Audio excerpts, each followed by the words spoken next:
Que vous soyez acteur du monde de l'EdTech ou simplement curieux de la transformation de l'éducation et de la formation, ou si vous souhaitez vous former à de nouvelles connaissances et compétences, ce podcast est fait pour vous. Nous allons continuer à vous éclairer sur ce monde en perpétuelle ébullition. La Banque des Territoires a lancé en octobre 2021 le premier accélérateur en France dédié au EdTech à impact Passerelle opéré par Make Sense. Son objectif ? Accompagner, conseiller et orienter 10 startups du secteur afin d'en accélérer le déploiement à plus grande échelle dans les territoires. Bonjour à toutes et à tous, je suis Anne-Charlotte Monneret, DG d'EdTech France, l'association des entreprises qui mettent la technologie au service de l'éducation et de la formation. Et aujourd'hui, dans ce nouveau numéro du podcast EdTech France, j'ai le plaisir de recevoir deux femmes, Iris, associée chez les Amis Zen, et Salomé, cofondatrice de Gazouillis. Bonjour à toutes les deux, merci beaucoup d'être là pour parler d'éducation et d'enfants. Bonjour. Bonjour Anne-Charlotte, bonjour Iris. Welcome sur cet épisode, et du coup, avant de rentrer dans le vif du sujet, je vais vous laisser chacune nous pitcher votre entreprise en quelques phrases, comme ça tout le monde sait qu'est-ce que c'est que les Amis Zen et qu'est-ce que c'est que Gazouillis. Vas-y, peut-être Salomé.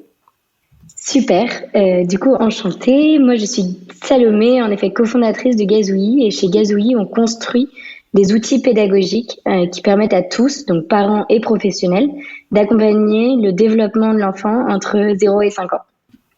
Génial, on va vite en parler plus en détail. Et toi Iris, est-ce que tu peux nous présenter les Amis Zen ? Bonjour à tous, donc moi c'est Iris, je suis associée, l'une des autrices et la compositrice des chansons du programme Amis Zen, qui est un programme d'apprentissage des émotions avec la méditation. Donc l'idée, c'est d'apprendre des émotions en s'amusant à l'école et à la maison. Génial. Merci à toutes les deux. Et du coup, on va rentrer dans votre parcours respectif, parce que c'est vrai que vous entreprenez dans un secteur bien particulier et qui, je pense, est relié un petit peu à qui vous êtes, comme d'habitude dans ce vaste marché de la EdTech. Du coup, Salomé, on commence par toi. Tu as fait tes études à Dauphine, tu as travaillé comme consultante, donc plutôt éloignée du secteur dans lequel tu entreprends aujourd'hui. Et pourtant, tu as rapidement décidé de te lancer dans l'aventure Gazouillis avec ton cofondateur. Est-ce que tu peux nous revenir un peu sur cette décision, sur cette vocation et surtout pourquoi l'aventure Gazouillis, d'où ça vient? Bien sûr. Donc en effet, j'ai un background dans le commerce, mais aussi un peu péda et un peu passion bébé depuis hyper longtemps. À 16 ans, j'ai créé une première société ou un premier projet qui s'appelait La Petite Ours, qui en fait organisait des anniversaires d'enfants entre 3 et 10 ans. Et ils étaient personnalisés autour d'un fil rouge et autour vraiment de ce qu'aimait l'enfant, comment il se développait, etc.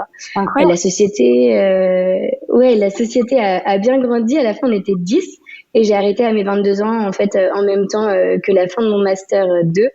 Mais depuis toujours, moi, j'ai envie d'être prof ou institutrice et en fait, c'est pour ça qu'il y a quand même du sens niveau péda et niveau bébé. L'aventure Gazouillis, comment ça a démarré? Donc ça a démarré un peu au hasard. Victor et moi, on était en classe ensemble en seconde et ça correspond exactement au confinement, à la fin du confinement. Donc moi, comme tu l'as dit, j'étais dans mon cabinet de conseil en stratégie. En plein Covid, je travaillais énormément. J'ai eu plein de nouvelles envies, notamment un lieu autour du développement de l'enfant, vraiment un lieu mère-enfant.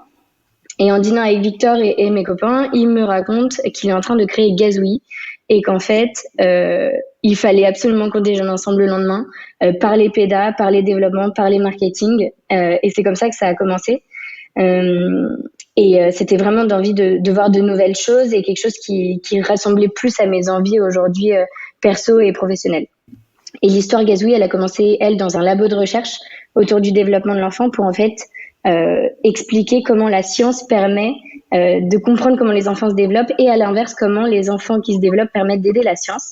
Et ensemble, on a décidé du coup de partir de ce labo avec notre ancien associé aussi pour construire des outils qui étaient accessibles à tous et non pas juste à la recherche et aux chercheurs. C'est absolument passionnant. Oublie ce que j'ai dit sur ton parcours de consultante, évidemment qui a un sens. Et du coup, à 16 ans, tu as entrepris quand tu étais encore au lycée. En fait, c'était en terminale, c'est ça ?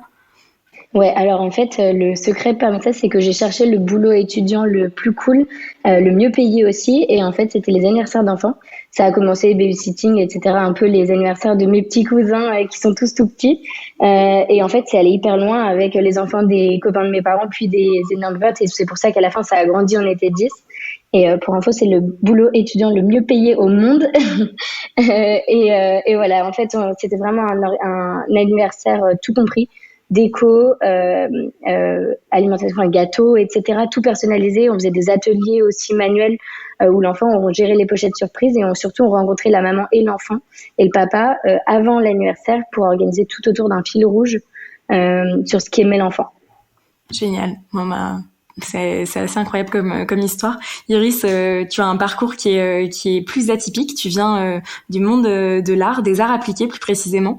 Et Zamizen, donc l'entreprise EdTech dans laquelle tu es associée, c'est une histoire de famille. Et toi, tu t'occupes plutôt de la partie création, notamment de tout ce qui va être écriture.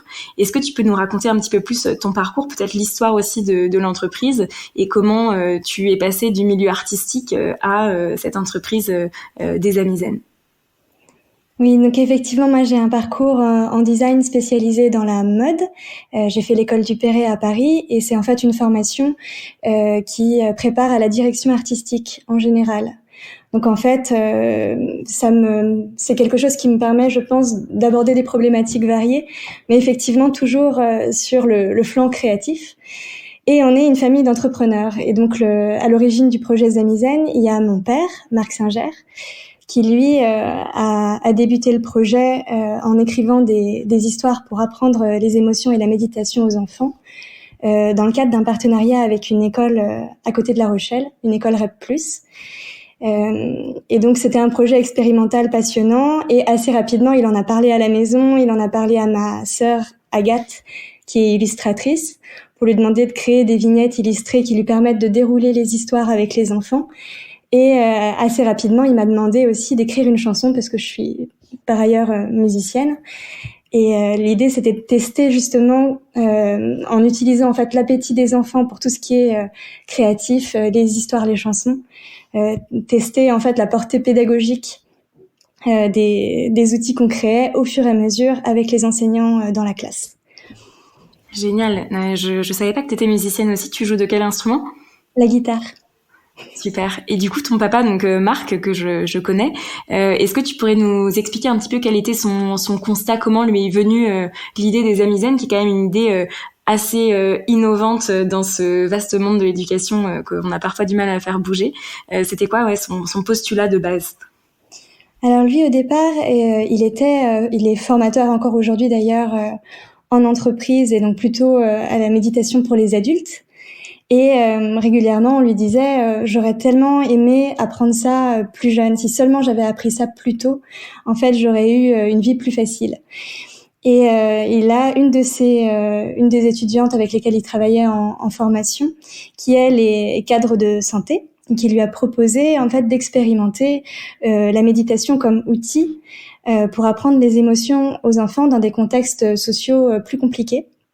Et notamment dans cette école à côté de La Rochelle, qui est une école REP+, où il a pu commencer à expérimenter les outils.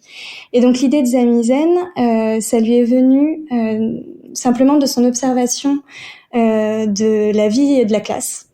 Donc il s'est assis au fond de la classe et il a vu qu'en fait la question de l'attention pour l'enseignant, c'était vraiment une question centrale. Parce que les enfants d'aujourd'hui ont une attention très morcelée, ils sont très sollicités de tous les côtés par les éléments de communication, les images, les sons. Et c'est en fait la génération des écoliers d'aujourd'hui, elle est vraiment différente des écoliers d'hier, quoi. Ils n'ont pas du tout les mêmes sources de sollicitation autour d'eux.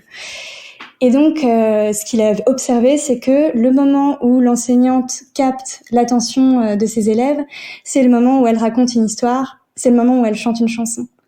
Et donc, c'est à partir de là que l'idée de Zamizen est née, c'est-à-dire raconter des histoires autour des émotions avec des personnages auxquels les enfants peuvent s'identifier. Vraiment des histoires qui leur ressemblent et qu'ils ont donc envie de suivre, de vivre et qui leur permettent de comprendre à quoi ça sert. De s'arrêter, de méditer, de réfléchir à ses émotions. Génial, et je partage tout à fait ce constat. Je pense que Salomé aussi. Moi, j'ai été enseignante de lettres et c'est vrai qu'on faisait des quarts d'heure de lecture et c'était absolument magique quand on ouvre un livre, quand on se met à raconter une histoire même à voix haute. Il y a une sorte de pouvoir qui se diffuse dans la salle de classe. C'est assez fou. Et je vous pose la même question à toutes les deux, mais du coup, Iris, j'enchaîne avec toi sur la base de ce besoin identifié. Comment vous en êtes arrivé aux Amis Zen, donc à la solution existante aujourd'hui que vous proposez avec votre entreprise. Tu l'as un peu expliqué, donc que tu disais que ça s'était fait progressivement avec les enseignants de cette école REP+. Mais du coup, concrètement, comment est-ce qu'aujourd'hui vous êtes qu'est-ce que vous proposez et comment vous êtes arrivé à cette solution que vous commercialisez en fait aujourd'hui? Oui, donc en fait, oui, ça c'est le développement de Zamizen tel que le programme existe aujourd'hui. Ça s'est fait vraiment en test and learn avec les enseignants et les élèves dans la classe. C'est-à-dire que en testant les outils en version vraiment très simplifiée, on a pu se rendre compte si les histoires fonctionnaient et adapter. Et aujourd'hui, Zamizen, c'est des histoires c'est des vignettes, des aventures qui se composent à chaque fois d'une petite histoire vidéo de 2 minutes. Avec une aventure de Voltaire le chat et ses amis, Poppy la souris, toutes les aventures autour d'une émotion particulière. Donc on va aborder par exemple la colère, la peur de ne pas réussir, le fait de devoir consoler un ami qui est triste, mais aussi des choses positives comme l'émerveillement, des choses que les enfants connaissent très bien, les parents aussi, la mauvaise humeur du matin par exemple. Et donc à chaque fois on a cette petite vignette de 2 minutes qui permet de rentrer vraiment dans le vif du sujet. Suivi par un temps d'échange mené par l'enseignant avec des questions qu'on pose aux enfants pour leur permettre d'approfondir, de vérifier qu'ils ont bien compris les notions en jeu. Et ensuite, on a une chanson qui permet d'aller plutôt du côté vraiment de l'émotion et du ressenti plus fin. En fait, la chanson, ça permet aussi de rendre visible des choses qu'on peut pas toujours expliquer autrement. Et enfin, on termine avec une petite pratique de méditation. Chaque fois sur un thème lié à l'histoire qu'on a vu. Pourquoi on n'a pas eu ça nous aussi C'est Franchement, quand tu décris, je m'imaginais tellement, ça a tellement de sens. Vraiment autour de moi, même quand on était petit, quoi. J'aurais tellement aimé avoir des temps comme ça en classe. C'est sûr, il faut le diffuser. C'est pour ça aussi qu'on fait ce podcast, c'est pour parler des bienfaits de toutes ces pratiques qui peuvent paraître nouvelles, mais qui sont en fait si évidentes. Et du coup, Salomé, de ton côté, tu parlais un petit peu justement de l'aspect recherche, donc que Victor avait mené, donc Victor, ton associé. Comment est-ce que vous avez identifié le besoin, donc Iris nous expliquait son constat. De votre côté Gazouillis, quel a été le besoin et du coup comment ça a mené à la solution telle qu'elle est aujourd'hui, du coup j'imagine en prenant en compte toutes ces recherches faites par Victor. Ouais, c'est une super question parce qu'en fait nous on ne part pas d'un pain parent. Tu vois, nos clients aujourd'hui sont des parents et des professionnels. On part ni d'un pain parent ni d'un pain pro. On part d'un postulat scientifique. En fait, il faut savoir que 90% des connexions neuronales se font avant 5 ans. Et donc, l'importance de passer du temps avec son enfant, avec l'enfant qu'on garde, c'est primordial. C'est là où tu crées du lien, c'est là où tu vas le voir s'éveiller, c'est là où tu vas l'aider à grandir. Et du coup, nous, l'ambition, c'était du coup d'avoir des outils hyper accessibles, basés sur la science. Donc, toutes les activités en fait qu'on propose dans l'application Gazouillis, c'est des activités qui sont associées à des étapes de développement. Donc sur les 4 types de développement, moteur, sensoriel, social, langagier. Et en fait, on y a associé des activités qui sont ultra ludiques pour justement rendre cool cette étape de développement et surtout pour observer tout ce qui se passe chez l'enfant entre 0 et 5 ans. C'est vrai que traditionnellement, on connaît l'enfant s'assoit, l'enfant marche, l'enfant parle. Et nous, chez Gazouillis, on montre les 350 étapes qui se passent quand l'enfant grandit. Et du coup, pour le rendre beaucoup plus réel. Et surtout concret et accessible. Et en fait, c'était justement l'ambition de sortir de ce labo pour le rendre accessible au grand public. Et c'est ce qu'on a appelé notre référentiel. Et le référentiel, pour le rendre et accessible et dynamique. Pourquoi dynamique ? Parce qu'en fait, il va s'adapter à l'éveil individuel de l'enfant et non pas juste mettre l'enfant dans des cases en disant de 0 à 4 mois, il doit avoir fait ça, etc. Le premier outil qui s'est présenté à nous, c'était l'application Gazouillis. parce que ça permettait de le distribuer au plus grand nombre. Hein, le digital, malgré ce qu'on dit, ça permet d'aller plus vite et de le distribuer au plus grand nombre. Et ça a permis surtout d'y intégrer un moteur de recommandation qui va s'adapter à l'éveil individuel de l'enfant. Et du coup, pas proposer des activités juste qu'on pourrait trouver dans un livre ou quoi, mais vraiment qui sont adaptées au moment T à l'éveil de l'enfant. Voilà, donc ça a été le but de 2020, ça a été de construire ce référentiel. On était dans un labo qui s'appelait l'INRIA. Voilà, on a travaillé en étroite collaboration avec eux, avec l'ENS, avec le HESS, jusqu'à sortir l'app le 4 janvier 2021. Bravo. Et du coup, aujourd'hui, en termes de connexion parentale, vous avez des stats là sur cette première année? Ouais, 13 000 parents et professionnels. Avec plus de 30 000 activités réalisées, plus de 70 000 étapes renseignées. Voilà, donc le but, c'est de vraiment... on met le développement de l'enfant au centre. Autour de ça, il y a des bulles. Il y a les parents, il y a les professionnels. On travaille beaucoup avec les pédiatres, avec l'AFPA, l'Association française de pédiatrie ambulatoire. Il y a les modes de garde avec les crèches. On travaille avec Babylou. Et avec le retail aussi, avec ID Kids, Oxybul, etc., pour justement distribuer ces outils au plus grand nombre et avec, toujours pour ambition, accompagner le développement de l'enfant. Et pour ça, tu as différents types d'acteurs qui sont engagés là-dedans, quoi. Génial. Et du coup, le lien que tu as avec ces différents professionnels que tu citais, est-ce qu'il y a une offre dédiée? Comment est-ce qu'ils participent à la construction des programmes? J'imagine qu'ils vous aident aussi sur le contenu, en fait. Ouais, carrément. En fait, c'est Gazouille Pro. Et Gazouille Pro, c'est la première communauté de professionnels de la petite enfance qui vont s'engager pour la pédagogie et qui vont mettre au cœur de leur pratique le développement et l'éveil de l'enfant. Et donc, en fait, la définition répond au métier d'assistante maternelle, qui sont des nounous professionnels qu'on accompagne depuis quelques mois. C'est un peu nouveau, ce Gazouille Pro. Génial. Et en fait, ces personnes ont un impact énorme sur le développement de l'enfant. Et c'est justement mettre en avant ces métiers qui font que l'enfant grandit aussi. Enfin, tu vois, par le professionnel, avec le professionnel, et sortir il donne le biberon, il change la couche. Non, le professionnel, il passe 70% du temps avec l'enfant. Et il a un impact énorme sur l'épanouissement futur. Et du coup, nous, avec Gazouille Pro, l'ambition, c'est de mettre en avant ces pros qui s'engagent, les valoriser et vraiment créer un mouvement auprès de tous pour dire, voilà, les assistantes maternelles, c'est énorme, c'est top. Et de juste les valoriser et en fait les intégrer en fait dans nos outils pédagogiques et de les distribuer aussi par les professionnels. Génial, et ça je pense que c'est aussi une des grandes forces du numérique, c'est de permettre de revaloriser tout un tas de métiers, et pour moi la fonction enseignante, la posture enseignante en fait aussi partie. Et du coup, Iris, de ton côté cible business entre guillemets, est-ce que du coup vous vendez directement en direct aux parents, ou alors est-ce que ça passe plutôt par les enseignants, par les collectivités? Quel est votre business model avec les Amizen sur le terrain? Alors pour le moment, on s'adresse majoritairement aux collectivités. C'est-à-dire que c'est les villes qui achètent le programme pour les écoles et les classes. Parce que les villes ont vraiment à cœur le bien-être des enfants, et en fait, ça rentre vraiment pour elles c'est un enjeu aussi de santé publique. Donc, et c'est vrai que par ailleurs, c'est aussi les villes qui ont le budget, parce que souvent les enseignants individuellement, ils sont très généreux avec leurs élèves, ils ont soif de nouveaux contenus, mais ils ont des budgets limités. Donc, l'idéal, c'est quand même quand les villes peuvent prendre en charge le coût des solutions pédagogiques pour leurs enseignants. Bien sûr, parce que du coup là, la cible principale, ce sont donc les écoles primaires, hein, c'est pour des enfants avant 11 ans entre guillemets, mais peut-être aussi la 6e, non, je me rends pas compte. Alors on sait qu'il y a des enseignants qui l'utilisent au début du collège aussi. Ça dépend vraiment des classes et des besoins.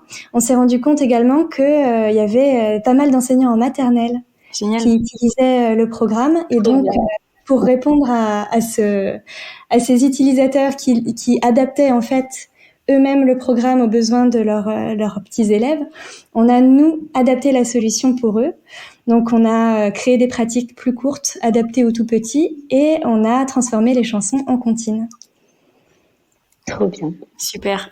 Ah, mais c'est génial, c'est ça la magie de l'entrepreneuriat, c'est la capacité d'adaptation aux besoins de vos utilisateurs. Et justement, en termes de capacité d'adaptation, vous avez toutes les deux fait un pas en avant en ayant été acceptées dans le programme d'accélération EdTech de la Banque des Territoires qui est opéré par Make Sense. C'est un super programme qui s'appelle Passerelle et je suis ravie que vous ayez été sélectionnés.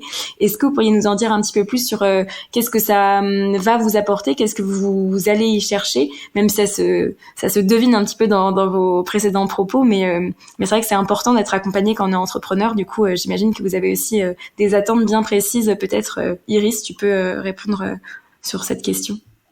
Alors oui, nous on est super heureux d'avoir rejoint Passerelle. Pour nous, c'est une merveilleuse opportunité. Ce qu'on vient y chercher d'abord, c'est de la structure. Parce que le fait d'être d'abord entouré d'entrepreneurs, c'est génial. Ça permet de discuter, de voir des projets pédagogiques qui sont certes sur des sujets différents, mais néanmoins avec des problématiques similaires, et ça fait gagner beaucoup de temps, en plus de faire gagner beaucoup d'énergie et de motivation en découvrant des beaux projets. Mais par ailleurs, ce que nous apporte l'accompagnement Passerelle, notamment avec Mathilde et Mélodie qui nous accompagnent, c'est vraiment un suivi régulier de la méthodologie d'entreprise, de l'aide à la prise de décision rapide, et sachant que nous, en fait, on est en plus des associés qui vivons à des endroits différents. Et donc le fait d'avoir un regard extérieur qui pointe du doigt les incohérences qu'il peut y avoir parfois ou qui nous rassure au contraire sur la cohérence des ambitions de chacun, c'est très précieux, ça fait gagner énormément de temps et c'est très rassurant aussi. Moi, je te rejoins complètement, hein, Iris, sur vraiment cet accompagnement. Aider à la prise de recul, à prendre de la distance, un peu aussi de voir l'entreprise sous un angle différent, rencontrer, enfin créer du lien avec d'autres personnes du même secteur qui ont, comme tu le disais, pas forcément la même mission, mais qui ont les mêmes problématiques et qui ont compris l'impact de l'éducation et sur le futur, quoi, sur la société. Et franchement, moi, on est trop content d'avoir rejoint Passerelle. Je pense aussi parce que ça nous a fait rentrer dans un écosystème qui propulse aussi, voilà, d'avoir des mentors, d'avoir des masterclass sur différents sujets, de rencontrer des gens qui sont dans ce secteur. Je rebondis aussi, Iris, tu parlais des collectivités. Je pense, la Banque des Territoires, ça va nous ouvrir aussi cette opportunité-là, qui va permettre de toucher des professionnels de la petite enfance, nous pour Gazouilly, Iris, toi pour plutôt les écoles, etc. Mais voilà, de se dire, si on arrive à créer un mouvement et à avoir voilà des plus d'informations sur les collectivités territoriales, avoir des introductions aussi, comprendre un peu les enjeux. Et c'est top, et c'est ce qu'on attend vraiment de Passerelle, et c'est ce que depuis les quelques mois là qu'on a vu, c'est exactement ça que ça nous apporte. Et ça a une vraie valeur ajoutée. Et il y a un tel besoin terrain. Moi, je sais que j'étais, je crois que Iris aussi, ton père était présent au Salon des Mères en novembre dernier. Donc le Salon des Mères, pas les mamans, mais les mères de France. Et en fait, il y a aussi un énorme gap générationnel et culturel sur le numérique. Donc il y a beaucoup d'envie de la part, notamment de mères de toutes petites communes, mais qui ont encore un peu peur ou qui savent pas forcément vers qui se tourner pour prendre des initiatives liées au numérique. Et du coup, la Banque des Territoires, en effet, est un lien qui simplifie en fait le dialogue entre ces deux mondes, donc notre monde et les territoires, qui parfois malheureusement sont trop éloignés alors que l'envie est présente. Donc c'est vrai que pour moi c'est un programme qui est utile là-dessus, parce qu'il y a des besoins, il y a des envies, mais la conversion ne se passe pas forcément, et vous n'avez pas forcément les capacités commerciales à aller appeler toutes les communes de France. Donc il y a aussi cet enjeu qui est assez énorme. Et en parlant d'enjeux et de challenge, vous êtes tous les deux dans une phase de croissance, de construction stratégique aussi, d'adaptation, comme vous le disiez.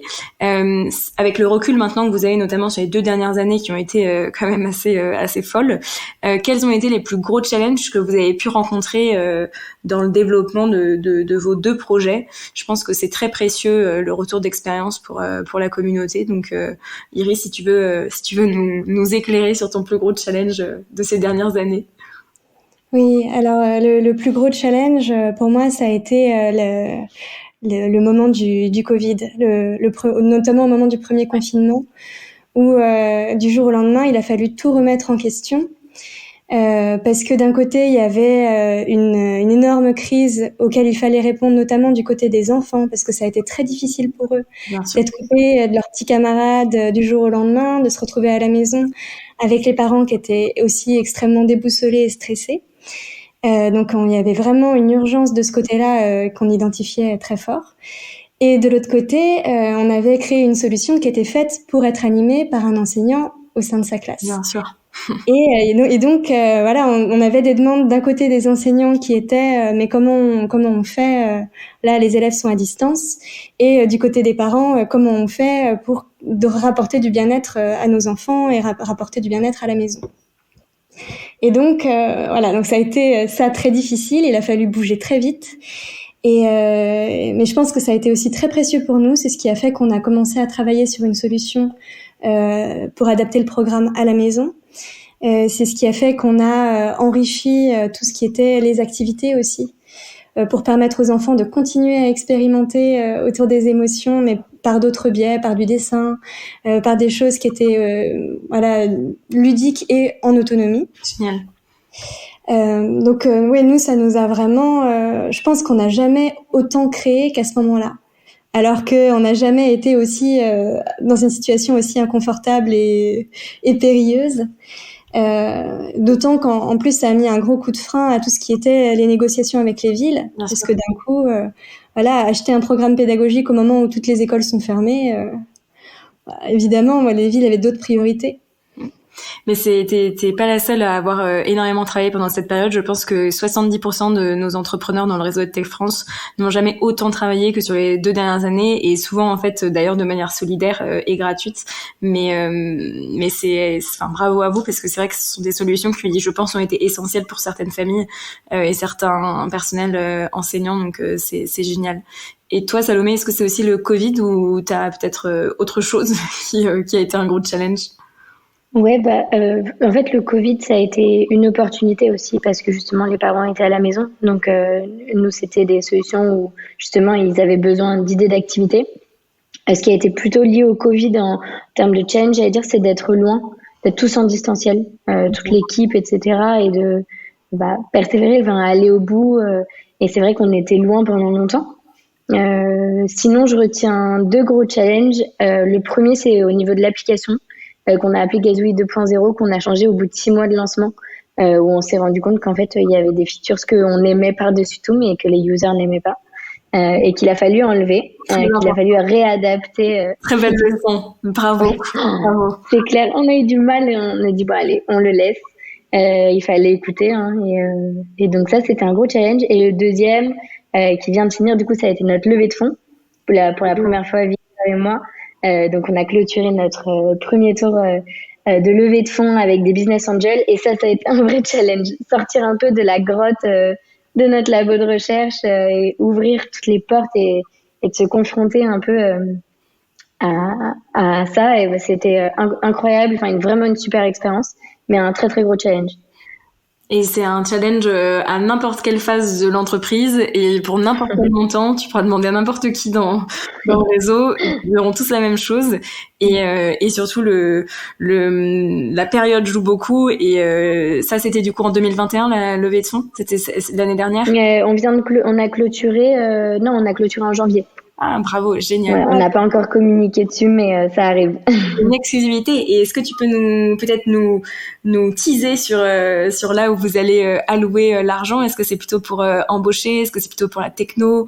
Peut-être les deux d'ailleurs. Ouais, ça marche à peu près ensemble. On met le vrai focus sur Gazouille Pro et sur agrandir cette communauté, valoriser l'impact et faire le plus de bruit à ce niveau-là. Donc ça amène en effet des recrutements. Au niveau pédagogique, au niveau commercial, au niveau du produit aussi. Là, cette idée, c'est d'avoir un product manager, et du coup, sur les aspects technologiques, de proposer la meilleure communauté du monde, proposer la meilleure app. Donc voilà, un peu les deux. Et puis, permettre d'aller plus vite et surtout plus loin, quoi. Génial. J'espère que vous serez bien accompagnés et que vous serez contents de comment ça se passe. C'est hyper Des super bonnes nouvelles pour l'écosystème, trop bien. Et tout ça, vous le faites pour vos utilisateurs et ces gens qui vous font confiance. Et ceux qui vous font confiance en premier, c'est extrêmement précieux. C'est de ceux-là dont on a besoin pour démarrer. Et c'est d'ailleurs souvent un point délicat pour les jeunes startups du secteur, c'est trouver ces fameux premiers utilisateurs. Est-ce que du coup, vous pouvez nous raconter comment ça s'est passé, Salomé, toi de ton côté, au début en plus, t'avais pas d'application, j'imagine. Donc comment ça s'est passé? En fait, on a décidé d'en parler à des réseaux de crèches en fait qui nous ont fait directement confiance pour aller tester l'application directement en crèche auprès des parents, auprès des professionnels, auprès des équipes pédagogiques. Et ça a été vraiment une opportunité de dingue. On avait à peine l'app, elle était en bêta, elle est sortie que 4 mois après. Et ça nous a permis de nous confronter aux utilisateurs, de pouvoir apprendre d'eux, apprendre aussi des observations qu'on a fait. On a passé des journées en crèche, se dire est-ce que nos activités peuvent s'inscrire dans le réel, combien de temps ça prend, est-ce que les parents ont le temps de sortir l'application, et en fait la réponse est oui, parce que quand on veut accompagner le développement de son enfant, on fait tout ce qu'on peut. Et donc ça a été vraiment les premiers utilisateurs, c'était eux, les early adopters comme on les appelle. Et puis après, vraiment le canal de distribution, ça a été uniquement le bouche à oreille, parce qu'au début on n'a pas de budget. Et c'est comme ça qu'on est arrivé à nos 13 000 utilisateurs. Génial. Et toi, Iris, du coup, ça s'est passé comment? J'imagine que c'est parti de l'école REP+, dans lequel l'idée est née. Oui, tout à fait. En fait, ça s'est fait vraiment les premiers utilisateurs du programme, les premiers fidèles, et puis ceux qui continuent avec nous aujourd'hui, c'est vraiment ceux avec qui on a testé la solution. Donc c'est les enseignants. Et en fait, les enseignants parlent entre eux, parlent entre collègues, se proposent les bonnes idées. Et donc c'est comme ça qu'on a commencé à avoir là des enseignants utilisateurs. Et ensuite, c'est la ville de La Rochelle qui a vraiment parié sur nous, qui nous a soutenus en fait dès le départ en achetant le programme pour toutes ses classes, et puis qui renouvelle encore cette année. Donc c'est vraiment un engagement de durée. Donc ça, on en est très fiers. Trop bien. Bravo.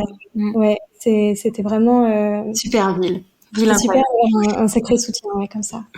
Non mais bravo, et surtout c'est ce qui est hyper important quand une ville s'engage, c'est qu'il y a un effet d'entraînement aussi, et ce sont des lieux témoins, et c'est tellement important d'avoir des classes dans lesquelles ça se passe bien, avec des enseignants convaincus, et on sait que le pair à pair c'est ce qui fonctionne, et un enseignant qui est content, il en parle, et du coup bravo, parce que c'est tellement important d'avoir une communauté fidèle côté éducation nationale. C'est super, bravo à vous. Et du coup, donc ça c'était au tout début. Maintenant, ça s'est accéléré.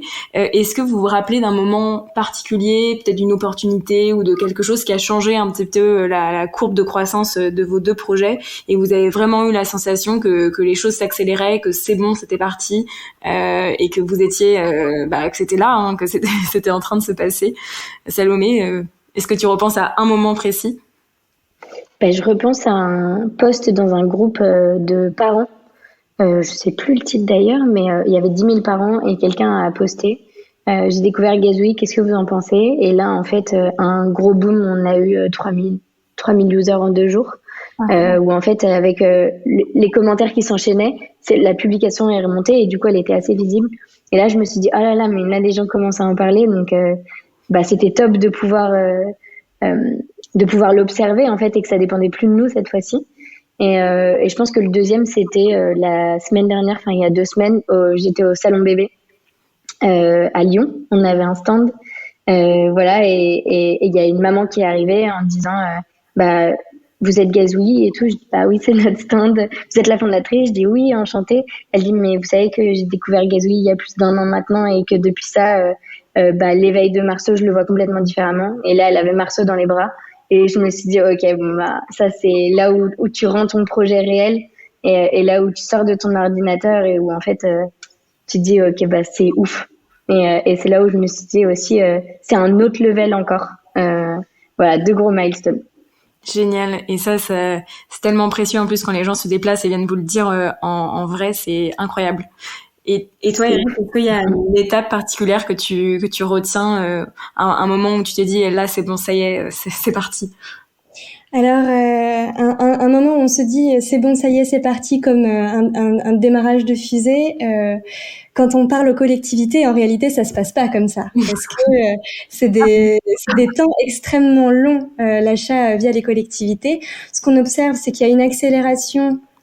Bon, relative, parce que ça reste des temps très longs, mais dû au fait que plus on a de villes qui nous font confiance et plus la décision de la collectivité s'accélère, parce que on n'a plus autant besoin de passer du temps à convaincre que notre solution fonctionne. En fait, ils peuvent le vérifier. Par contre, moi, le moment où vraiment je me suis dit waouh, mais en fait, ce qu'on fait, c'est essentiel et on a raison d'être là. C'est notamment dans des moments où on a fait des évaluations de phase pilote avec les villes de Lille et de Brest, avec des enseignants donc majoritairement en REP+, encore une fois, donc contextes sociaux plus compliqués, etc., et qui nous disaient, mais les uns à la suite des autres, des témoignages magnifiques, y compris nous disant, moi j'ai commencé en n'étant pas du tout convaincue, et puis finalement, ça fonctionne. Oui, ça fonctionne. Les enfants sont ravis. Le climat de la classe s'est nettement amélioré. Les filles osent parler. Avant, elles n'osaient pas. Voilà, c'est en entendant des choses comme ça où je me suis dit vraiment, mais ce qu'on fait, ça vaut quelque chose. On améliore le quotidien des classes. On améliore le quotidien des enseignants et des enfants. Et voilà, il faut continuer. Et c'est ce que disait Salomé tout à l'heure, ça fait penser à nos propres enfances, nos propres expériences de classe, où quand t'es quelqu'un de pas forcément hyper extraverti en classe et qu'il y a du bruit, etc., et que tu t'aimerais bien que l'enseignant intervienne, mais l'enseignant n'arrive pas à intervenir, on n'arrive pas à faire redescendre la pression que tu sens quand t'es enfant, quand les classes sont très excitées. Et c'est absolument génial de savoir qu'il y a des choses, enfin des techniques, des choses assez magiques comme ce que vous faites chez les Amis Zen qui permettent ça. Je trouve ça vraiment génial. Et du coup, parlons business model, parce que là, on a parlé pédagogie et vision. C'est hyper important de trouver un business model fonctionnel dans le marché de la EdTech, quelque chose qui permette de soutenir votre développement, votre innovation. Et justement, c'est toujours un peu compliqué de trouver un équilibre entre votre volonté d'impact, votre volonté de mission auprès du plus grand nombre d'enfants, d'élèves, et une nécessaire rentabilité pour soutenir le développement de l'entreprise. Du coup, où est-ce que vous en êtes sur cet aspect business model? Iris, je sais que les cycles des collectivités sont longs. Est-ce que tu peux nous en dire un petit peu plus de là où vous vous situez sur cet aspect-là? Donc oui, justement, comme les cycles de collectivité sont longs, nous, on réfléchit au niveau de la manière dont on mène nos ventes à comment optimiser au maximum et faciliter pour les différents acteurs le passage d'un acteur à l'autre dans la discussion. Ça, c'est un premier point sur lequel on travaille, mais aussi on réfléchit aux autres clients auxquels on peut s'adresser, et notamment on travaille sur la partie famille, parce qu'on a vu que c'était par ailleurs une demande des villes, le lien avec la maison au niveau de la continuité pédagogique. C'est quelque chose qui est très très important et qui est sur lequel les villes travaillent beaucoup. Et par ailleurs, nous, on a une demande des enseignants dans ce sens-là aussi, et donc on est en train de travailler sur une application pour rendre accessible le programme à la maison pour les enfants et en autonomie. Génial.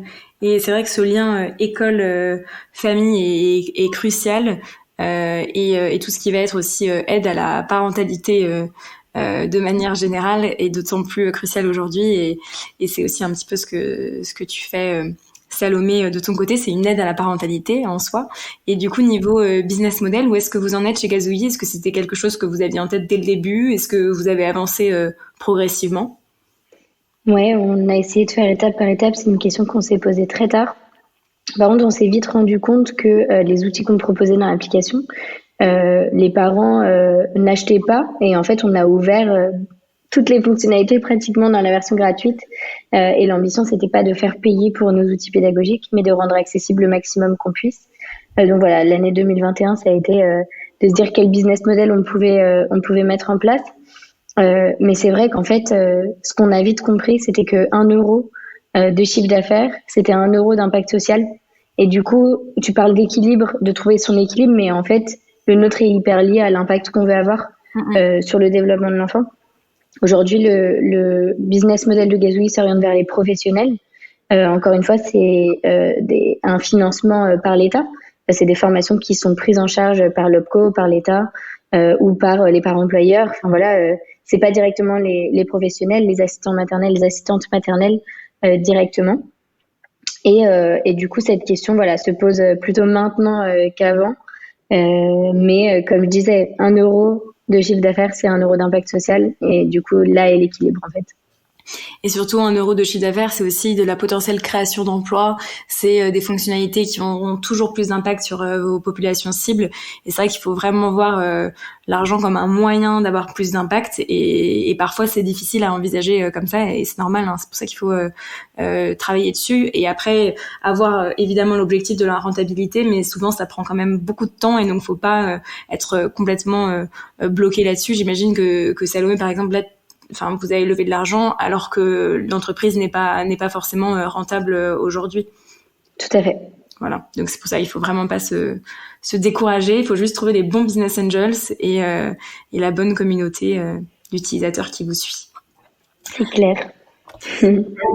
Et vous parliez un petit peu de la crise sanitaire, du coup, de comment ça vous avait impacté votre écosystème. De manière plus générale, ça a été un boom du secteur de la EdTech, forcément parce que il fallait permettre la continuité pédagogique, il fallait soutenir les enseignants, soutenir les familles, qu'il y a eu une mise en valeur du secteur aussi côté investisseurs. Hein. Il y a eu des freins psychologiques aussi qui se sont levés, un grand soutien des pouvoirs publics également. Et par contre, ça n'a pas été forcément le cas pour toutes les entreprises. Ça dépendait vraiment de leur maturité et du segment de marché sur lequel elles étaient positionnées. Du coup, est-ce que ça a été une période avec le recul maintenant? Vous disiez que vous aviez beaucoup travaillé, mais est-ce que c'est quelque chose qui était positif pour votre entreprise de manière générale, ou est-ce que vous souhaitez un peu nuancer la réponse parce que c'est une période, je trouve qu'on arrive à l'appréhender que maintenant, 2 ans après, en fait. Mais après, peut-être même pas encore. Iris, est-ce que tu as un petit bilan à nous faire de ces 2 dernières années pour les Amis Zen? Alors c'est compliqué, je trouve, parce qu'on est encore on est encore dedans, en fait. Ouais. On n'est pas sorti du Covid et on peut le voir. Même voilà, tout le monde est encore assez ralenti finalement. Ce que je pense que ça a apporté, surtout en ce qui concerne vraiment les soft skills, les compétences émotionnelles, relationnelles, psychosociales, c'est que maintenant quasiment tout le monde est convaincu que c'est important. C'est ça, c'est quelque chose qui était pas si évident avant. Et là aujourd'hui, il y a plus grand monde pour dire c'est pas essentiel, c'est même rentré en fait dans les objectifs d'apprentissage de l'éducation nationale. Et donc ça nous fait gagner beaucoup de temps, bien sûr. Donc je pense que de ce point de vue-là, il y a eu des bons côtés. Par contre, là où nous on en était en termes d'entreprise, ça a été un gros coup de fouet en fait. On n'était pas à un point de développement où on peut dire qu'on aurait pu surfer sur la vague et que ce soit une occasion de croissance. En réalité, non. Ça a été une occasion de réflexion, ça a été une occasion de développement. Ça a ouvert de nouveaux marchés potentiels. Mais voilà, ça n'a pas été c'est pas une aubaine économique. Au contraire, ça a été une mise en danger dont on a fait quelque chose de positif, mais ça a été une mise en danger, clairement. Et je pense que c'est hyper important de le rappeler parce que c'est vrai que ça a été très très très compliqué pour les entreprises de moins de 3 ans et surtout en fait comme vous avez été très nombreux à proposer des offres solidaires en fait en termes de chiffre d'affaires, parfois vous aviez une hausse de l'activité, c'était pas du tout corrélé à un revenu qui rentrait pour vous et du coup tu parlais de réflexion, de flexibilité, tu évoquais le fait du coup d'aller plus sur l'autonomie de l'enfant, c'est ça, sur développer l'offre dont tu parlais tout à l'heure? Oui, exactement. Typiquement, voilà, pendant le premier confinement, ce qu'on a fait, c'est qu'on a rendu le programme gratuit pour tous les enfants en faisant découvrir un épisode par semaine. Et on a créé un nouvel épisode en un temps record qui s'appelle Max en a marre du masque. Voilà, pour parler de l'expérience aversive en fait, l'expérience du masque pour les enfants à partir de 6 ans. Et donc, voilà, tout ça, typiquement, comme le programme était gratuit, ça n'a pas créé de nouvelles entrées d'argent. Par contre, ça nous a permis de nous faire connaître auprès de parents qui sinon ne nous connaissaient pas forcément. Ça nous a permis de voir qu'il y avait un vrai intérêt, un vrai appétit et un marché potentiel. Et ça, c'est pas rien. Ça nous a permis de tester, ça nous a permis d'avoir des retours utilisateurs sur notre solution. Ça nous a permis, par exemple, de nous rendre compte que là où le programme était proposé sur un site internet, et ça fonctionne très bien pour les enseignants qui ont un peu l'habitude de fonctionner comme ça, les parents, en réalité, ils sont sur le téléphone, sur la tablette. Ils sont pas forcément sur un ordinateur. Et puis par ailleurs, ils sont pas forcément disponibles pour être à côté de leur enfant. D'où la nécessité de proposer une solution en autonomie. Et là, en ce moment, on est en train de créer une application qui permet justement à l'enfant d'être complètement autonome, même si bien sûr le parent est bienvenu pour faire les activités. Et je pense qu'on le fait d'autant mieux qu'on a cette première expérience et ces premiers retours d'utilisateurs qu'a permis la pandémie en fait. Complètement aligné. Et toi, Salomé, de ton côté, donc au final, l'application est récente. Vous étiez à distance, vous étiez pas si âgé comme boîte. Est-ce que, quels sont les enseignements que tu tires de cette période Covid, en tout cas des 2 dernières années de cette période Covid? Alors au niveau vraiment gazouillis et externe, je veux dire avec le lien avec nos utilisateurs, ça a été uniquement un booster. Hein, le Covid, les parents étaient vraiment en demande de ces outils pédagogiques, étaient en difficulté, étaient avec les enfants à la maison. Et du coup, gazouillis, honnêtement, le Covid, ça a été qu'une croissance d'utilisateurs. Donc encore une fois, pas forcément du développement économique parce qu'on n'en avait pas trop. Mais voilà, c'est vraiment cette courbe utilisateur qui faisait que monter grâce au Covid entre guillemets et parce qu'en fait on parlait tout à l'heure du bouche à oreille mais c'était que comme ça. Ah oui tiens si tu veux faire une activité il y a Gazouillis, c'est une appli gratuite et après moi c'est plutôt bilan de la pandémie. Oui, je suis d'accord avec toi Iris, on n'a pas fini encore mais c'était plutôt au niveau des interactions avec l'équipe comme je disais tout à l'heure. Sinon pour vraiment Gazouillis, c'était plus un booster qu'autre chose. Et est-ce que, du coup, en termes d'adaptation du contenu des activités même, est-ce que la pandémie a influé sur les contenus pédagogiques que vous proposiez, ou comme dans tous les cas, c'était aussi pour être à la maison, pour des enfants globalement en autonomie, en fait, au final, ça change pas forcément votre cadre de création pédagogique? Non, en fait, les activités, elles sont faites sans matériel ou alors le parent, quand il ouvre l'activité, il a tout à dispo chez lui. Donc il y a vraiment zéro matériel, on peut les faire dehors, dedans, peu importe, donc c'est dans l'espace de vie du bébé. Donc non, il n'y a pas eu d'adaptation, peut-être plus dans le contenu qu'on publiait sur les réseaux ou pour parler aux parents. On a eu énormément de questions dans l'application, il y a un espace pour poser des questions à des professionnels. Là, ça a été un boom de questions, mais c'est plutôt comme ça qu'on a vu des différences. Ok. Hyper intéressant et justement sur l'aspect exposition au temps d'écran, parce qu'on sait que le temps d'écran a explosé pour les enfants et notamment pour les jeunes enfants pendant le confinement. Donc il y a plein d'études qui évoquent le danger d'une forte exposition aux écrans jusqu'à un certain âge, avec une demande de limitation d'accès, etc. Ce qu'on comprend tous très bien. Comment est-ce que vous envisagez cette problématique et comment est-ce que vous la traitez au sein de vos 2 projets? Peut-être Iris, je sais que c'est en plus des questions qui sont hyper importantes pour Marc et pour le reste de l'équipe. Alors oui, nous de notre côté, alors c'est vrai que en fait l'intérêt premier de faire des outils numériques, c'est ce que tu disais tout à l'heure Salomé, c'est que ça permet de rendre l'outil accessible au plus grand nombre.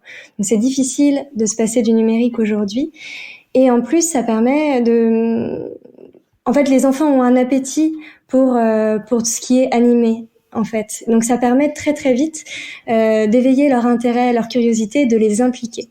C'est pour ça que les petites vidéos de 2 minutes, on a trouvé que ça fonctionnait très bien parce que c'est une introduction parfaite pour mobiliser les enfants et voilà, et vraiment les impliquer. Ensuite, nous notre objectif, c'est qu'assez rapidement, une fois ces 2 minutes de petites vidéos passées, l'enfant sorte de l'application parce que il va chanter une chanson, parce qu'il va faire une activité qui se fait en dehors de l'écran. Et notamment les activités de méditation. On n'est pas en train de regarder un film, on est plutôt posé pas forcément les yeux fermés, mais en tout cas, on n'est pas en train de regarder quelque chose. Ensuite, nous, sur l'application qu'on est en train de développer, c'est des questions qu'on se pose très sérieusement. On s'était dit au départ, ce serait génial de faire une application qui propose à l'enfant de poser la tablette à un moment donné.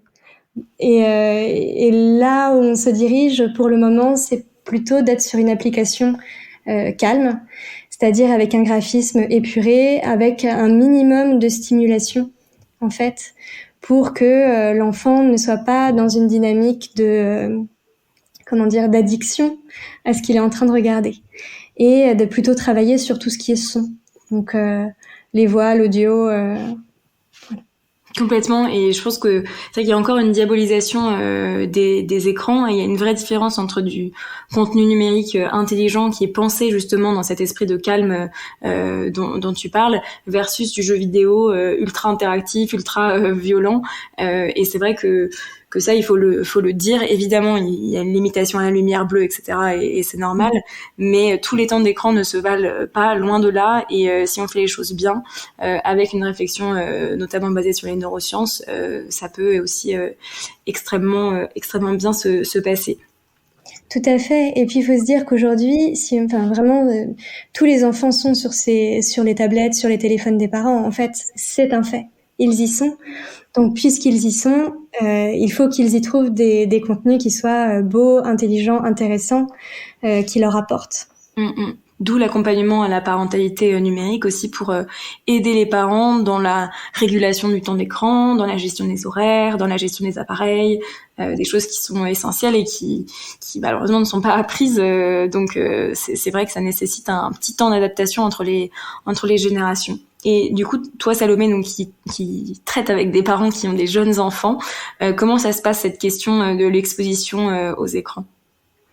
J'avoue, nous, que c'est pas vraiment un sujet qu'on traite ou en fait qui nous concerne, puisque comme on est sur le 0-5 ans, c'est le parent qui est utilisateur de l'écran, du coup du smartphone et de l'app.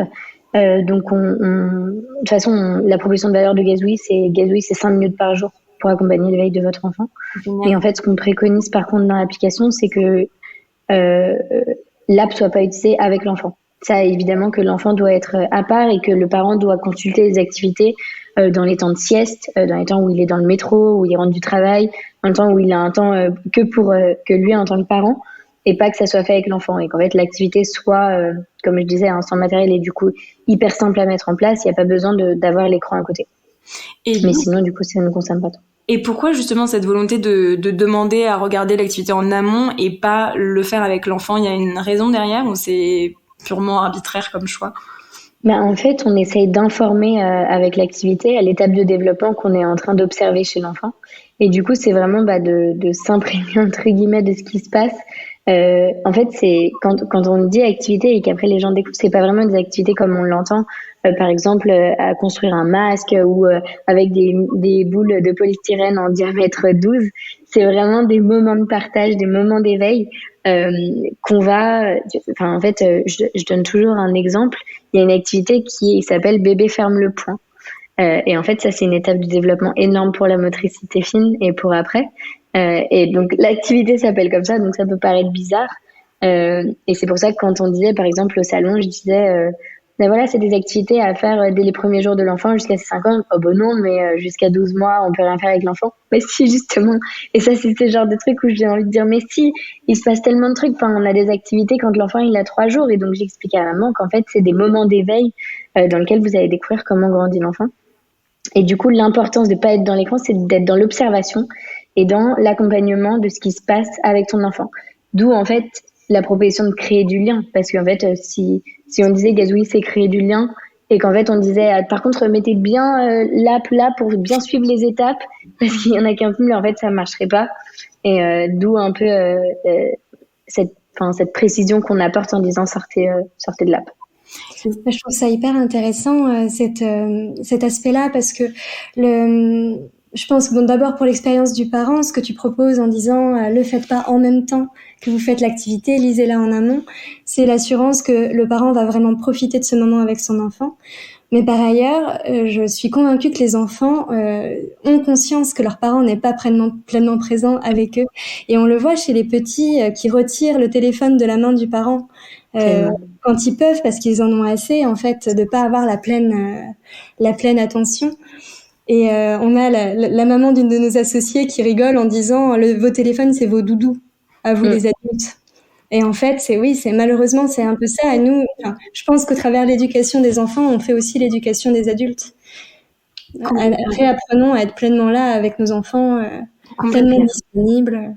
C'est essentiel et je voulais aussi rebondir sur ce que tu disais, Salomé, et toutes les deux, c'est pour ça que vos projets sont assez géniaux. C'est que mine de rien, les personnes qui lisent des bouquins sur la méditation, sur le zen, sur l'instant présent, ou des parents qui lisent des bouquins sur la parentalité, sur l'éveil, sur l'échange avec son enfant, ce sont quand même des parents de classe CSP++, on va pas se mentir, les gens qui écoutent des podcasts sur ces sujets. Et du coup, c'est vrai que le numérique vulgarise quand même énormément de contenu et rentre dans des foyers qui ne comprennent parfois même pas en fait l'intérêt de ces problématiques-là. Et c'est ça qui est génial, c'est que ça donne accès à des ressources pour les enfants pour lesquelles les parents ne sont pas forcément en fait au fait de tous ces sujets. Et du coup, bravo à toutes les deux parce que on a survolé le sujet de l'impact, mais pour moi c'est vraiment là où il y a le nerf de la guerre. Oui. Et par exemple, ça me fait penser à une maman qui est venue nous voir. On a participé à Startup for Kids. Génial. Et on a fait des petits ateliers sur les émotions avec les enfants. Et on a une maman qui est venue nous voir en nous disant, ma fille me demande de parler plus des émotions à la maison, mais moi je ne sais pas comment faire. Ouais. Et donc, elle nous a dit, si je cherchais une solution, super, quoi. Et déjà, en fait, t'imagines si elle prend l'initiative. Ouais. C'est ouf. De prendre l'initiative de venir te demander et de venir, de demander à être accompagnée, parce qu'il y a des parents qui savent pas que donner des chips et du coca à leurs enfants c'est mal. Et en fait, ils ne savent pas, ils le font pas exprès. Enfin, ils savent pas que c'est pas bien. Mais en fait, c'est cet accès à l'information qui, oui, est possible avec le numérique. Après, ça a ses limites aussi. Hein. Nous, c'est notre rêve complètement chez Gazou de rentrer dans les maisons des gens qui sont hyper en difficulté et qui n'ont pas du tout accès à cette information, mais c'est le plus dur. Hein. Enfin, c'est vraiment le nerf de la guerre, quoi. Et justement sur votre vision de la maturité de l'écosystème EdTech, mais plus particulièrement l'écosystème EdTech dédié à la petite enfance que vous traitez toutes les deux, est-ce que vous trouvez qu'il y a une relative maturité? Comment est-ce que vous percevez en fait l'écosystème de manière générale, Iris? Moi, j'ai l'impression qu'il y a encore beaucoup à découvrir, beaucoup à faire. Il y a de belles solutions qui naissent, mais d'un point de vue économique, d'un point de vue des besoins qu'on peut identifier, on est encore en train de découvrir et les besoins évoluent à toute allure. Notamment quand on s'adresse aux familles, les enjeux, il y a plein d'enjeux qui sont récents. Par exemple, l'éco-anxiété. Qui est un problème que les adultes commencent à s'y confronter, mais en fait les enfants ne sont pas du tout à l'abri de ça. Et ça, c'est un enjeu qui est très récent. Donc on est encore en train de découvrir finalement les besoins des utilisateurs et je pense il y a encore beaucoup à créer. Et puis il y a quand même des contextes qui évoluent aussi. On voit que les parents sont de plus en plus en télétravail, ça change la donne. Ils sont à la maison, ils sont pas forcément beaucoup plus disponibles pour autant. Et donc en fait, il faut s'adapter au contexte de l'utilisateur, sachant que l'utilisateur lui-même est en train de s'adapter à un nouveau contexte. Donc, c'est clair. Au côté enseignant, Iris, est-ce que tu trouves qu'il y a une maturité? Justement, tu parlais d'une meilleure acceptation des soft skills de manière générale et je te rejoins. Mais justement, sur tout ce qui va être méditation, bien-être, etc., est-ce que tu trouves qu'il y a une maturité du corps enseignant, de ce que tu peux voir sur le terrain? Ce qu'on observe, c'est qu'il y a une vraie demande et un besoin qui est identifié très clairement par les enseignants, même si tous ne vont pas forcément se tourner vers la méditation ou la relaxation pour répondre à la question. Mais ils le font assez naturellement, ils le font via les temps calmes, par exemple, ce qu'ils appellent les temps calmes. Ouais.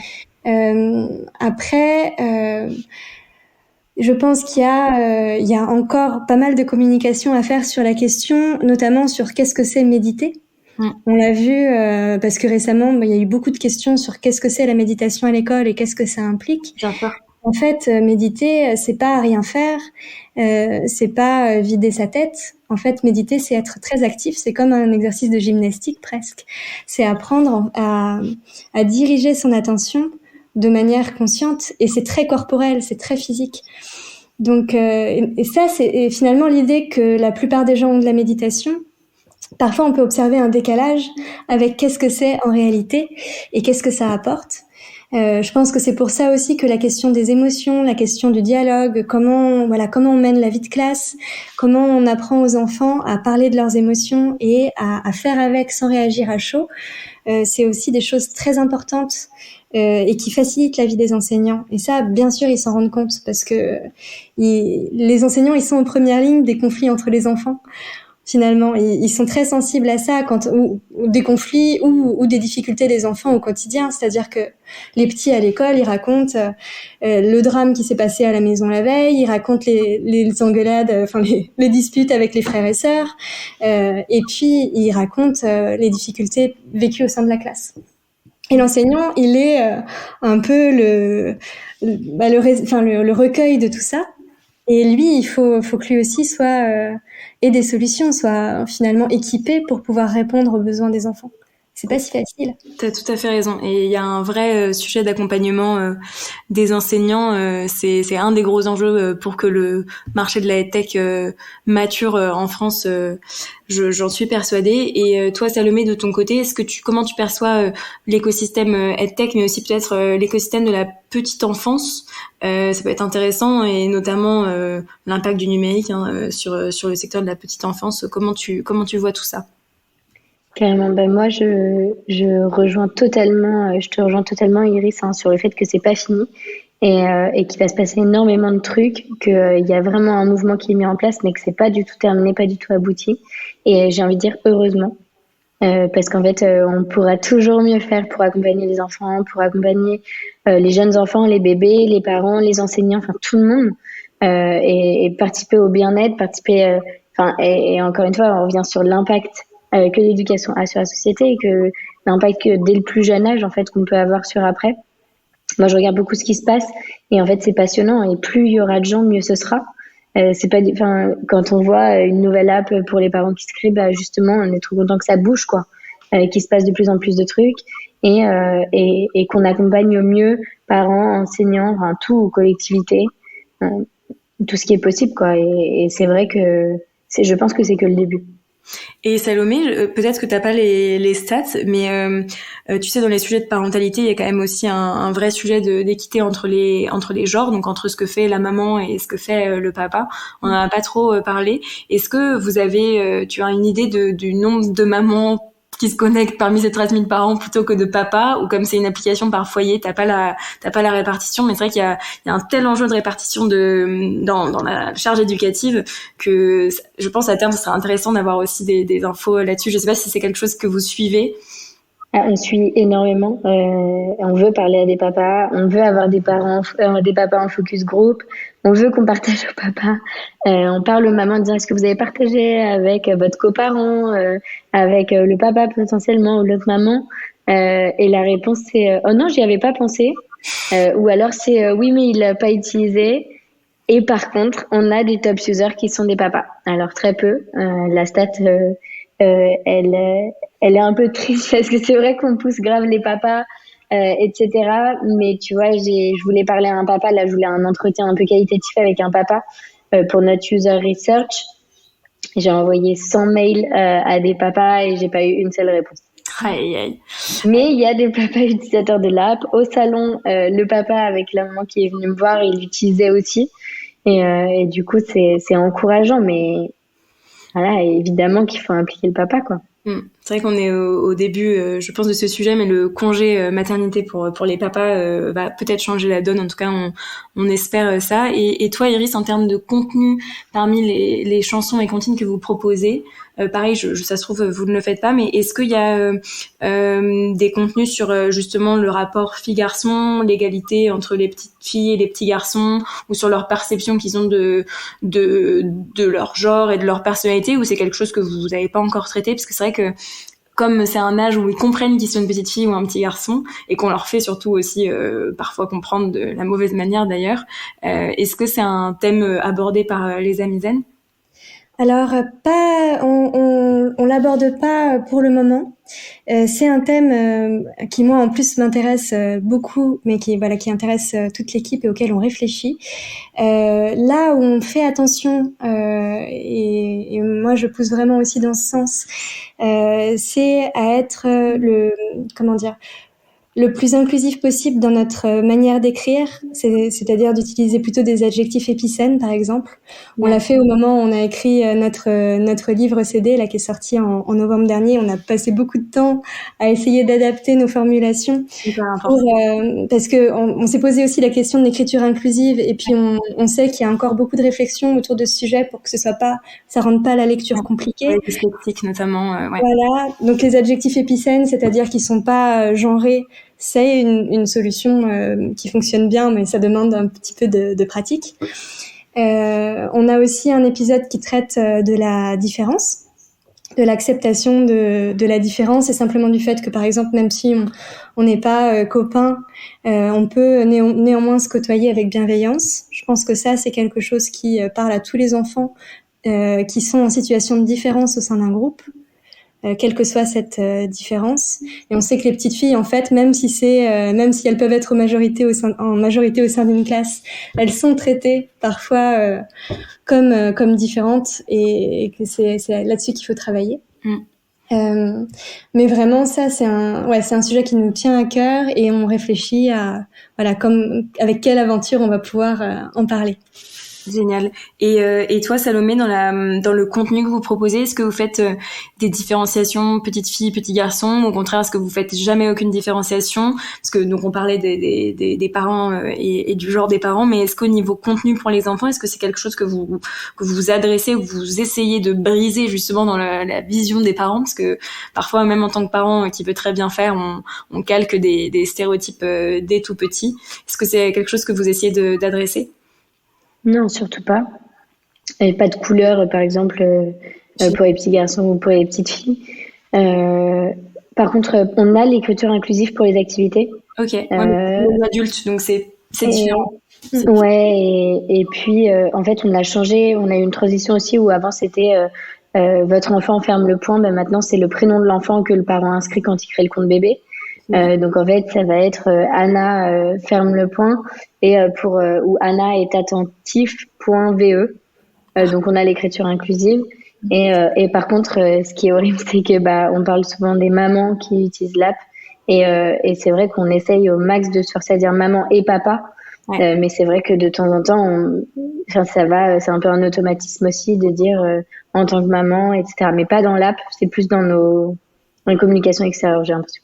Ouais, mais on lutte tous contre ces biais, hein. C'est dans notre éducation, il faut toute une vie pour s'en départir. Et niveau projet, et on conclura cet épisode là-dessus.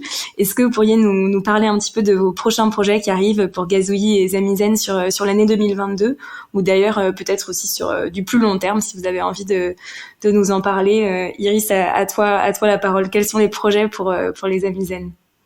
Alors d'abord on a les développements de l'application là donc on a fini toute la partie qui s'adresse à l'enfant, et donc l'idée c'est de la tester assez rapidement, de faire un premier bêta test. Donc on est très impatients. Génial.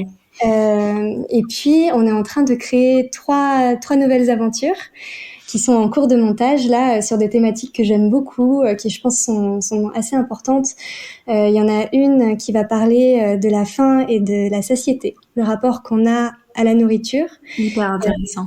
Pourquoi on mange? Parce qu'on peut manger parce qu'une odeur nous a plu, parce que un aliment est beau, mais on peut aussi manger parce qu'on a un chagrin, ou parce on a besoin d'une compensation émotionnelle. Et si on n'en prend pas conscience, en fait, on peut aussi se faire du mal. Donc je pense que c'est un sujet qui parle beaucoup aux enfants. Oui. Trop. Surtout que moi, je me rappelle là à l'instant que quand j'étais en CE1, on était 4 petites filles dans la classe, les 3 autres faisaient des régimes. Donc en CE1. En CE1. C'est quand même difficile. Je pense que c'est encore une question très actuel. On fait aussi un épisode sur la douleur, la peur d'avoir mal, et notamment pour ne pas être en tension à l'idée d'avoir mal et avoir encore plus mal après, qui s'appelle Docteur Moustique. Voilà, je fais un petit teasing. Et le dernier qui parle de la gêne respiratoire. Ok. Génial. Non, mais Trop intéressant. Ouais. C'est bravo, super projet. On a hâte de découvrir tout ça. Et toi, Salomé, quelles sont les prochaines étapes pour Gazouillis, pour toi, Victor et l'équipe? Et du coup, c'est vraiment cette communauté de professionnels. Plus on fera grandir Gazouillis Pro, plus on aura de l'impact. Et plus on créera ce fameux mouvement qu'on veut créer autour de la valorisation des métiers qui accompagnent le développement de l'enfant. Pour sa passerelle, du coup, ça va être un booster d'ouvrir les collectivités territoriales, les mairies, les relais petite enfance, toutes les assistantes maternelles et les assistants maternels.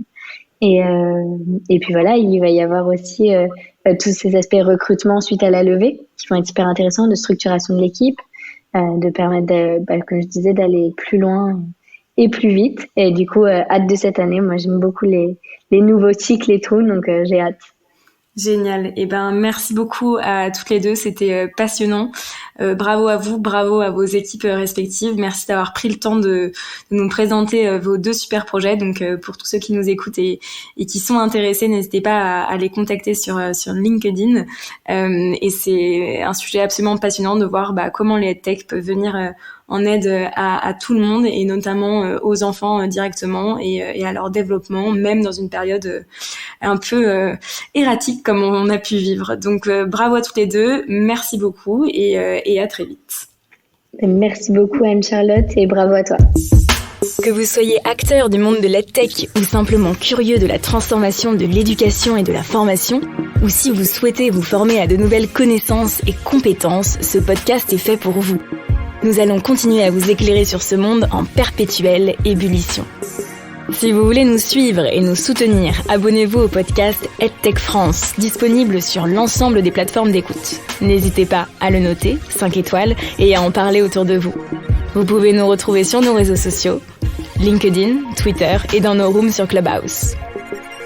Ce podcast vous est proposé par Maxime Maton et l'agence tech et créative Matoons.